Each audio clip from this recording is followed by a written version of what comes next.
इन्होंने एक चीज़ बहुत अच्छी बात कहा है, अगर मेरी सरकार बनती है तो अगर में मगर कर दें बस जो है वो होना नहीं है कुछ। और गर्मी निकालने की बात है तो एक प्रधान अगर पद पे रहता है तो अपनी पूरी ताकत का इस्तेमाल करता है, लेकिन मैं तो यही जानता हूँ कि संविधान, देश का संविधान और लोकतंत्र को देखते हुए आप अपनी गर्मी निकालें, उसके दायरे में निकालें, उससे हट के ना निकालें तो बेहतर होगा।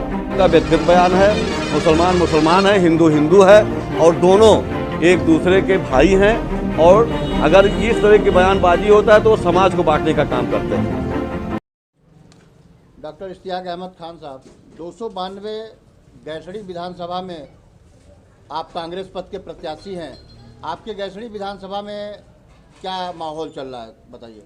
माहौल गैसड़ी विधानसभा 292 का बहुत ही बेहतर, कांग्रेस पार्टी के नीतियों को लेकर के और मेरे 22 साल की जो कारकर्दगी रही उसको लेकर के कांग्रेस पार्टी के पक्ष में माहौल जा रहा है। जी, जैसा कि समाजवादी पार्टी कह रही है कि हम तमाम वादे कर रही है कि जैसे कि 300 यूनिट बिजली फ्री देंगे और युवाओं को रोज़गार देंगे, तमाम ऐसी बात कर रही है। और अगर आपकी कांग्रेस पार्टी की जीत होती है तो इसमें आप क्या क्या करेंगे अपने क्षेत्र से विधायक अगर होते हैं तो? हाँ सुनिए, पहले तो मैं ये बताऊं, कांग्रेस पार्टी बहुत बढ़िया बात कहती है, वादे बहुत करती है लेकिन करती नहीं है। जैसा कि पिछली बार अखिलेश जी को जब हम गरीब किसान मजदूर सब लोगों ने बहुत उम्मीद लेकर के उनको मुख्यमंत्री बनाया था तो वो कहे थे कि हम किसान का कर्जा माफ़ कर देंगे, लेकिन उन्होंने ऐसे बैंक का कर्जा माफ़ किया, भूमि विकास जो है बैंक का, जो यहाँ एक खाता सिर्फ एक वो है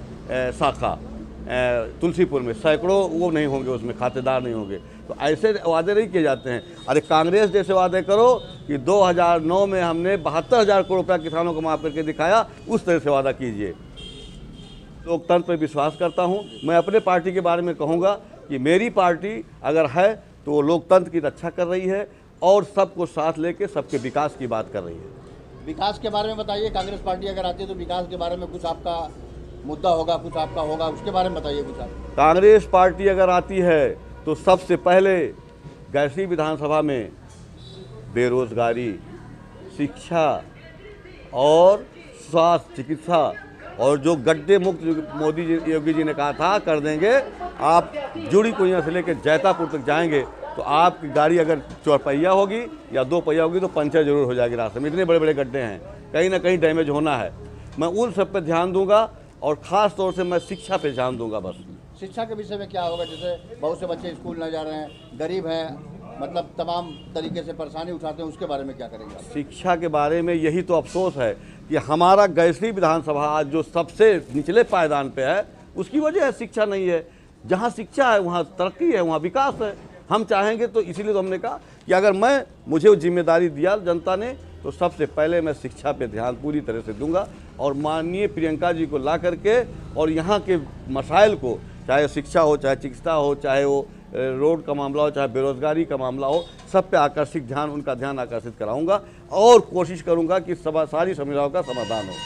जैसे 10 मार्च के बाद माननीय योगी जी का बयान आ रहा है कि हम अच्छे की गर्मी निकाल देंगे, मतलब तमाम तरीके से मतलब चल रहा है, वीडियो चल रहा है, तमाम तरीके से बयानबाजी चल रही है कि हमारी सरकार अगर 10 मार्च के बाद बनती है तो हम अच्छे की गर्मी निकाल देंगे। इसके बारे में क्या करें? इन्होंने एक चीज़ बहुत अच्छी बात कहा है, अगर मेरी सरकार बनती है तो अगर में मगर कर दें बस जो है वो होना नहीं है कुछ उसमें।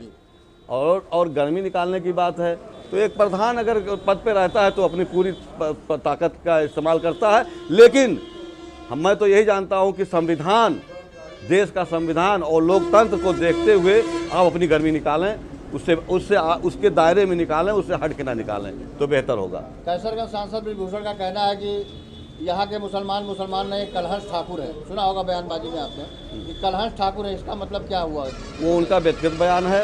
मुसलमान मुसलमान है, हिंदू हिंदू है और दोनों एक दूसरे के भाई हैं। और अगर इस तरह की बयानबाजी होता है तो वो समाज को बांटने का काम करते हैं।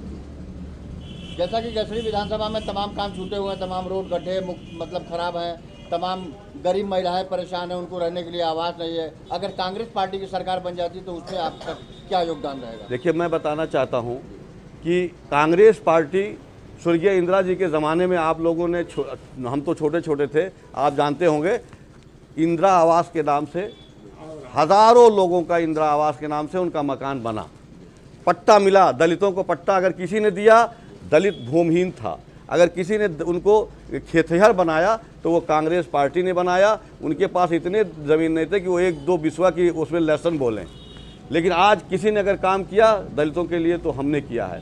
तो कहीं ना कहीं पूरी तरह से विकास होगा, चौतरफा विकास होगा। जो फूस के घर हैं